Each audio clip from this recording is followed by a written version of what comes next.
change is coming apparently, or change is here from the buy-to-let market perspective. It feels like it's been around forever, doesn't it? It feels like it's coming. We've got the next stage and the next stage, and it all started from last year. Well, obviously we've got the big main one in that's come in just more recently. And we're in a unique position within Legal & General Mortgage Club because we get to see the perspective from both the lenders and also from the brokers themselves and what they're experiencing and also what they see as future challenges and opportunities going forward with the new changes that are coming in. So kind of what I wanted to do today was kind of just give you a perspective of what we're finding, and from that I think it's a time for reflection, shall we say. A time for reflection for you as brokers and where you're taking your business, but also a time for reflection for the customers that you're going to have in front of you, because there's going to be a lot of things that they will need to consider about what they do going forward as well. So we look at the buy-to-let as an overall in terms of the market for us. We always monitor it to see how it's going, and yes, if you look at the figures, 40 billion last year, and is it predicted to be about 35 this year. Yeah, it's gone down, but realistically, that's expected with everything that's going on because everybody's thinking about what they're going to do next. There's a lot of things where, less transactions are happening, buy-to-let purchases are potentially reducing, but the great thing is that market that is actually happening now, it's still vibrant, it's still a big market, and all the shift is happening is to a remortgage, and I'm sure you're finding that yourselves if you're in the buy-to-let market as well. Just to give you a bit of the stats, promise, only got 2 or 3 slides on about these stats, but basically it's quite interesting from a transaction point of view, and this is research that's done by Savills, and it's just looking at actually in the buy-to-let sector, 10% of the market, there was 120,000 transactions where there's buy-to-let with mortgages, buy-to-let transactions with mortgages. It kind of gives you an indication that they're still quite vibrant and still quite happening. That is expected to reduce this year, but the thing is there's still a demand and there's still a need in some shape or form. And the massive drivers for this is because the actual return that you still get on property is still quite a high return against other things. Yes, you have the pros against the regulation, the changes, the tax relief, but ultimately it's still a big return for the income and also the actual investment that landlords are putting in. So it's still a really good investment for the long term as well. You think about the pension freedoms as well. A lot of pensioners are now thinking about how could I support my retirement going forward. So it is something that they are looking for, and it is a massive driver for them. Well, where am I going to invest that money for the future? So there's a lot of reasons why this could still be quite vibrant, although maybe going through a bit of a challenging time. Although, as I mentioned, the forecast is that the transactions will go down. Like I said, that's to be expected because of obviously everything that's happening. Everybody's reflecting, customers are reflecting about, well, do I downsize my portfolio? Do I sell up? Actually, do I buy more and just maybe evolve into a different specialist area so I can get my return and still keep my profit where it needs to be and still get that yield? Am I looking maybe going into the specialist area of HMOs or shared properties? There's a lot of time to think about what they're going to do. But the good thing is there are opportunities there. And I think it's opportunities for customers, but opportunities for yourselves as well. The big thing as well in the private rented sector, it's still needed and it's still quite growing because the workforce in itself, we're quite transient, we move around a lot. There is a perception from the younger generation that renting is actually okay. We actually quite like renting, it's a minimal commitment. So there is this kind of shift, and you can see from some of the tenure shift figures there that actually private renters have increased in the different age demographics. So there is still that need all over the UK in relation to what's needed. And those that decide potentially that they want to actually sell their portfolios or sell some of their properties, maybe other landlords will pick them up in the same way. So they're still needed because there is a demand for that private sector. If you look at the other end of the spectrum, the older generation, I don't know if you've heard the term silver splitters. Anybody heard that term? It's flying around in the later life area. Basically, it's an age range of about 60 to 70 where they're deciding they don't want to be with their partner anymore, so they're actually divorcing. It's actually quite a high rate. I'm surmising they're retiring, actually living together 24/7, and suddenly, you know what, this ain't working for me. And statistics show I could actually be alive for another 30 years, so actually, should we just cut and run now? And that's actually some of the things that are happening. But the challenge is for then, if you don't have enough equity in the marital home when you sell it, both of you then can't go off and buy your own property without a mortgage. So some in the older generation, as we know, is another challenge. They're having challenges actually getting a mortgage. So they're going into the private rented sector as well. So there is a massive demand and a massive opportunity for it. So as I went to the figures earlier in terms of a 35 billion market predicted for this year, the massive opportunity here is that 90% is done through the intermediaries, 10% is done direct, which means that it's you guys doing it. Your expertise is required. And the role, more than ever, is key, because there are so many questions to be answered, so many questions that are going to be asked by your clients if they're not already doing it. And it will happen now with the changes coming in straight away, but it'll also be later down the line when they've made certain amendments and actually they start to see their tax bills and everything like that. It's kind of reviewing, well, what do I do now? And this is where they look, so if they're a professional landlord and they're looking in that space, then what do I do? Do I start putting it in a company buy-to-let? Do I actually just stick in the personal? And there's a lot of things to consider. So your role actually is imperative. So let's look at the changes so far. You guys are resilient. You've been through them all. You've been through MMI, you've been through MCD, and you've been through these as well. We just had the final one, just started a couple of weeks ago, starting to see the impact of that. It'd be interesting to see what happens in 6 months' time. Obviously, those have all had their own implications, but you've all evolved and you've all moved through it. Your clients have done that too. So it's nothing new than with these PRA changes that have come in 2 weeks ago, and that's the most topical and the most impactful as well in terms of you as brokers and what you're going to do in this space. So the massive thing that we're picking up in Legal and General Mortgage Club is that it's the knowledge for the broker. Your knowledge is absolutely key here. If you look at some of the things in terms of the changes that have happened, the actual PRA changes that have come in 2 weeks ago around portfolios, do you actually know what the changes are? And do you actually know what it means for you and your clients? It starts to address the classification of a landlord. It starts to address the differentiation between an amateur landlord and a professional landlord. And it starts to address where you see your clients that you currently or want to attract going forward. The massive thing that you're going to have is that lenders are going to interpret these changes coming in different ways, and that's what you want. You want variety. You want them to all do something a little bit different. But the challenge for you guys is then to keep on top of that. Is to keep on top of who's doing what format do they want it, what documents do they want, and what's their criteria. And that's going to be a massive challenge going forward. Kind of gone are the days where you used to know who would take what in this space. It's kind of like starting from scratch again. You have a good relationship with a lot of lenders, I'm sure, in this space. It's making sure that you do reconnect and maintain a really good dynamic of a relationship to understand what they're doing, to understand how they are interpreting the rules against the classification of landlord, how they are asking you to provide documentation, and how they are asking you what actual types of documentation they want, from cash flow statements to assets and liabilities. Basically, a massive fact find.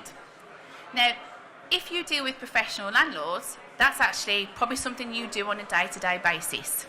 If you're dealing with amateur landlords, and we call them amateur from kind of like, between 5 and 7 properties, they've probably been able to manage that portfolio and get lending with very minimal information. And it's a question now of what information do I need to get from them, and how do I work with my customer to actually draw that information from them. And so it's kind of, how do they draw it together? Do they even have an accountant? Do they even have a tax advisor that they are speaking with? Because these are all important things that they will need to work with to provide the information to the lenders. But the great thing about the lenders is they do want to work with you, and they do want to make this transaction as simple as possible.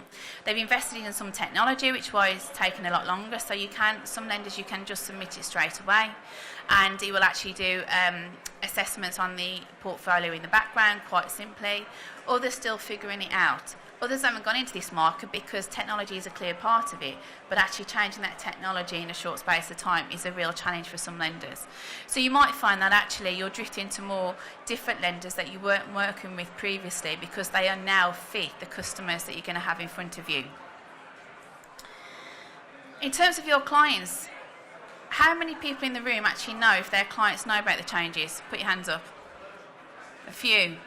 It's interesting because, like you say, if they've kind of dabbled in this space, they maybe not really understand what it means for them. But actually, they do need to know what's happening. We need to be communicating it to them and not just assuming that they know, because the impact will come for them not only now, but also later on in a sort of 18 months with the tax changes as well, what it means for them and how they go forward. And I think it will be that kind of time for reflection of what they do with their portfolios. Probably from a professional landlord point of view, they'll just look and say, okay then, so how do I recoup the profit? How do I get the better yield? Is it time to start looking at HMOs if I'm not already doing that? Is it time to look at shared accommodation? And then you are the ones that maybe are dabbling in it, maybe might just think, you know what, maybe I'll just downsize that portfolio, or maybe I will actually sell it all off completely. Or you know what, I'll take on the challenges and I want to grow that portfolio because that's my long-term future. So it's all these times for quiet thought and reflection about what they actually want to do with it.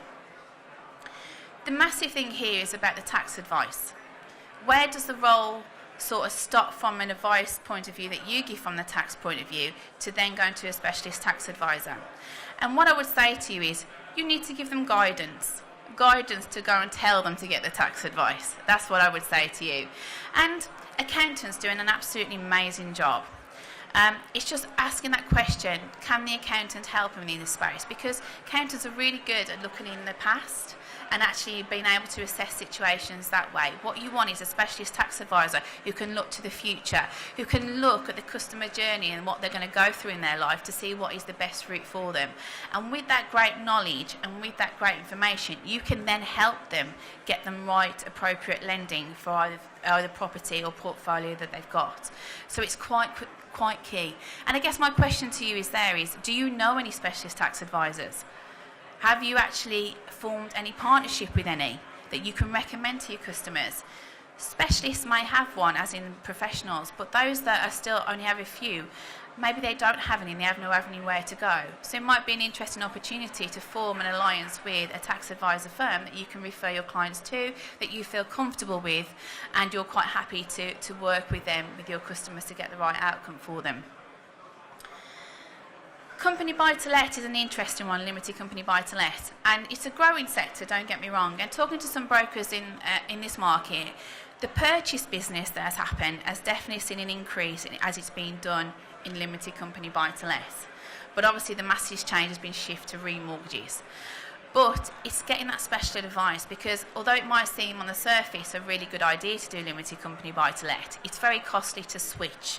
So it's just making sure that they are doing the right thing and it works for them in the long term, particularly when they get their tax bills in about 2018, 2019, to see the impact there.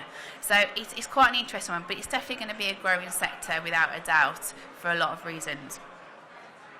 And I guess for you now is thinking about, what does your customer journey look like? What do they go through now? It's going to take a lot longer in terms of a transaction. So it's basically understanding that it is a transaction that you're going through, and the transaction with the lender is the same. It just means that there's actually a lot going on in the background, a lot of underwriting and a lot of fact-finding that's going to be required. The great way that you can work with lenders is package your cases really, really well. Get all the information up front and work with the customers right from the start to know this is going to be required and they're going to need to get that from somewhere. So it might mean that they need to start digging for information and actually working with an accountant or tax advisor as well to get that information. So as we said, it's time for reflection for the customer, but it's time of reflection for you as well. How do all these changes fit with your business and where you're going and your business strategy? Are you buy-to-let specialists? Have you been more in the generalist space with the amateur landlords, or have you been around the professional landlords? All these changes, all this extra knowledge that's required, all this fact-finding, all this packaging, it's a lot to take on. And most brokers I know will just absorb that in and carry on regardless. I guess the question is for you, does it fit in your business? Does it fit to where you want to go in the next sort of 3 to 5 years? Is it down the specialist route in the buy-to-let sector where you want to deal with those landlords, or is it actually no, where we're going is in the generalist space? Either is fine. There's no right or wrong answer. It just depends what the type of customer profile you've got in front of you and what you're looking to attract and where you see your business going. Naturally, this will split into different buy-to-let specialist areas. So you'll have your amateur landlord, you'll have your semi and professional landlords, and then you'll have the specialist area into the HMOs and shared accommodation. I guess it's time for reflection to see where you kind of want to go to with that. The good thing as well is that wherever you decide is that if you go down the specialist route, there is fonts of information for you. Legal and General Mortgage Club has a buy-to-let hub. We do love a matrix if you haven't already picked that up already, but basically it's a one glance look at what lenders are doing in a column that kind of says they're doing this, they're not doing this, the ICR is this, the criteria is this, and lots of other clubs will do the same as well. We have a buy-to-let hub that gives you a font of resource. We have a mortgage support service team in Barnsley that help you on the phone if you haven't already spoken to them. So if you're thinking where would this be placed, they can actually give you a bit of support and guidance of where some of the lenders you might want to look at. So from a specialist and getting a deeper understanding of what each lender wants and is required, they can help you. And so, and if you go down the generalist route, where you may be just dealing with the amateur landlords, which is fine, you can actually align with a specialist broker. There are a lot of partnerships out there where actually some firms are thinking, you know what, down the specialist professional landlord route is not really where we want to go, but we do get the odd few customers that are down there and we want to maintain that relationship. But what they've done is they've aligned with a master broker firm who are specialists in this area, and they then work on partnership in servicing that customer. So again, it's another food for thought in terms of what you want to do going forward. So kind of in summary for us, it's kind of thinking about where's your expertise. There is an opportunity for expertise within the broker market. As you saw with the capes on the picture, you guys are imperative because questions will need to be answered of your clients. It's just thinking about where you want your expertise to lie. Think about how it evolves with your business strategy going forward. The other thing as well, what this really does, it really cements your relationship with your clients, because this is more of a relationship than a transaction with your clients going forward. Because of what's involved and what you need to support them through, it does mean that you get that deeper level and that dynamic does change with your customers, which is great. And the great thing is it's a long-term relationship. It's not just one transaction. It will happen numerous times and you will be there along the way. So going into this area, it does actually help you cement that relationship. The other relation it helps us cement is your relationship with the lenders.